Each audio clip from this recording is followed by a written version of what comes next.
The rumor that you need thousands of dollars to build a gaming PC in 2026 is a Sith lie.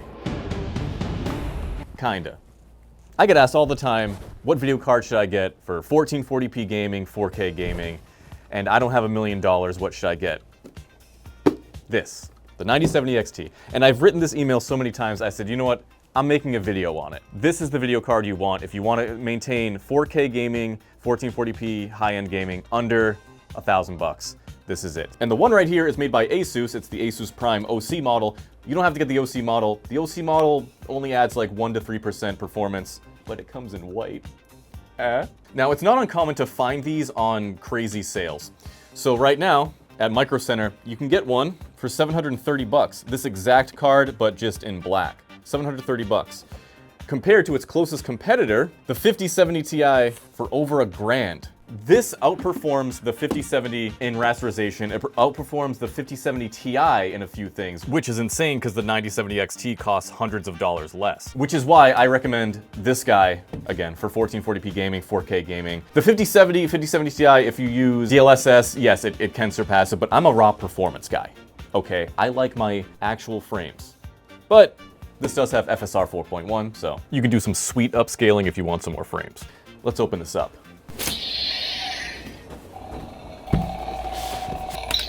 Oh. And here it is. Now this one's in white. The white sometimes costs a little more. I just want the performance, so that's what we're gonna focus on today. So right off the bat, this thing does not weigh 26,000 pounds, and it's only a 2.5 slot. So you don't need to take up the entire motherboard.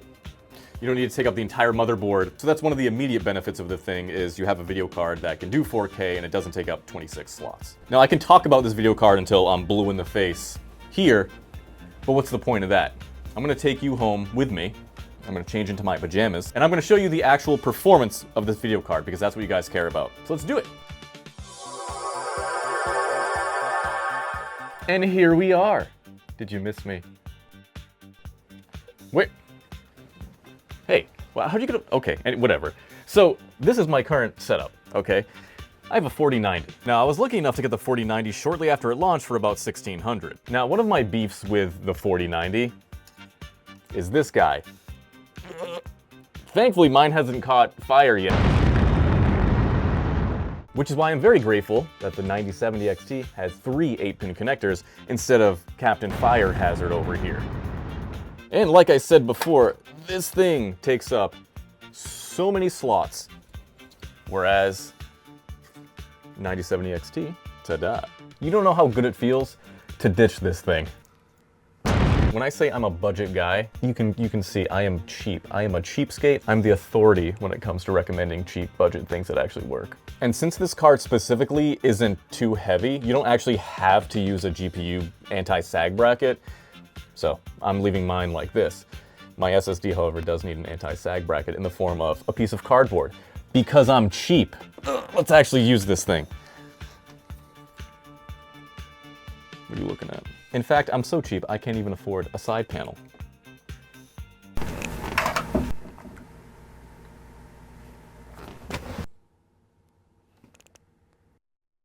The greatest technician that's ever lived. We're in my computer, 5800X. I have 64 gigabytes of DDR4, and I have a 4K monitor, which is partially broken, because remember what I said, I'm cheap, and I've been too cheap to buy a new monitor. So this is what we're working with here, and we have our graphics card installed, 9070 XT, let us go. Our drivers are installed, so now we're ready to play. Now I'm gonna start off with Resident Evil. I think that sounds like a good start, right, Lupe? Yes. Thank you. Let's get to it. All right, let's see how good it does in 4K. So I have 4K up to 120 FPS. Ray tracing off for now. Hair strands on. Everything is maxed out. As you can see, everything is maxed out. I have 0 frame gen on, right? No frame gen. I just want to show you the pure rasterization of this card, how powerful it is. And personally, I don't do frame generation, which is why I have the 4090. I just like raw performance. You can do AMD FSR 4.0 on Resident Evil Requiem, but 4.1 on other games. And this display is 144 Hertz. All right, here we are, and you can see our FPS is around 100. 4K, it looks nice.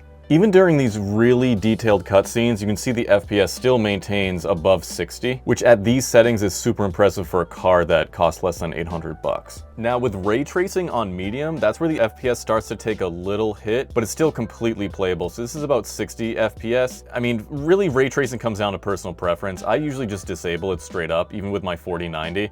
It's just not worth it for me, but the fact that this card can do ray tracing is pretty nice. Now, if you want to scale down to 1440p, you can crank that ray tracing. So this is medium ray tracing, and now we're running at a solid 120 FPS. So this thing does 1440p gaming like no problem. It's a beast 1440p. Even with ray tracing cranked to max, this thing still gets close to 100 FPS on 1440p. And for the price that you're paying for this card, that's absolutely insane performance. And this is where 16 gigabytes earns its keep, because a 5070's 12 gigabytes will still run 4K, but you're closer to the ceiling. So the first thing to give is your textures and your 1% lows. With 16 gigabytes, you've got room to crank everything and you don't have to babysit it. How about some Cyberpunk? So everything is on Ultra with ray tracing off. There's no frame gen, no scaling or anything like that. Pure performance here. So we are maxing this thing out. Let's see how it does. And our average FPS, 122, with a low of 97, which is completely acceptable. This thing is awesome. And let's see how it handles 4K. What do we have? We have 60 FPS, 4K Ultra, no frame gen, for a card that costs less than $800. That is good performance. That's raw performance, my guys. Raw performance, raw. In real world performance, if you're running 4K Ultra on this card with Cyberpunk with my CPU, this is the 5800X, not the X3D. This is an old CPU, and I use this CPU purposely because I wanted to show you what it's like with a low-end 4K build. You know, if you got a used 5800X with a motherboard for pretty cheap to try to keep your build close to $1,000 this is the type of CPU you'd be using, and this is the performance you'd be getting. So we're at like 50 FPS right now, but again, 4K Ultra, my dude. No frame gen, this is just raw performance. And if we crank it down to 1440p, we're getting over 100 FPS consistently. So if you do want that perfect balance, I would recommend 1440. If you want it to look as best as possible, obviously 4K. And for GTA 5 Enhanced, we are on 4K, 144 Hz, no frame limit, no VSync, and everything is on Ultra. We have ray tracing disabled, no frame generation. Let's see how this goes. 100 FPS, we're getting into some bar fights. 100 FPS, that's about what you can expect. Our GPU is basically maxed out. Now, if you notice, the GPU temperature is super low. It's only 55 Celsius right now, and the GPU has been utilized at near 100% for a very long time. So this GPU specifically, Asus's Prime XT, stays pretty cool. The thermals are really good on this card. They do use PTM, which adds to it for sure. Now, if you crank this down to 1440p, you will see a significant rise in FPS. Again, this is the best deal when it comes to 1440p gaming. And you'll notice the GPU is only at about 84% utilized, so there's still room, which is why that 4K really maxes out the GPU. And my favorite game, CS2, now you probably don't care about this game on 4K Ultra, but again, I like seeing my games, I'm old, I'm an old fart. I like seeing my games now as nice as possible. I want them to look as good as possible, and this card is perfect for that if you want to keep it under $1,000. FPS are gonna get probably over 200 constant on this thing. Doesn't mean you'll hit your shots, as you can see. And 1440p, you can expect over 300 FPS consistently. Again, this is with everything on Ultra. Hey. Damn it. So this is Forza Horizon 6, and we are on extreme settings and 4K. And FPS is consistently above 60. It gets all the way to like 90. And remember, this is 4K extreme. So these settings are cranked up right now. This is 100% playable. I mean, everything looks amazing. And in 1440p, you can expect probably like 120 FPS constant. Now listen. Ow, fuck. Now listen, I can go on a spiel and give you all the technical data and get really deep into this thing, but I don't want to. Because the point I want to convey, if you're looking for a 1440p card or a 4K card, get the 9070 XT. That's it. AMD has taken the W from Nvidia when it comes to pricing and performance on this specific card, so there's no reason for you to get the 5070 or 5070 Ti for that little incremental performance of the 5070 Ti. So if you're doing a budget build and you don't want to sacrifice fidelity or have to rely on frame gen, grab the 9070 XT. and you'll be happy. You saw how good it ran on this thing, which is a 5800X, which is old. So if we broke down the cost of this machine minus the RAM, if we just do 16 gigabytes of RAM, we could probably get this thing around like 1,300 bucks.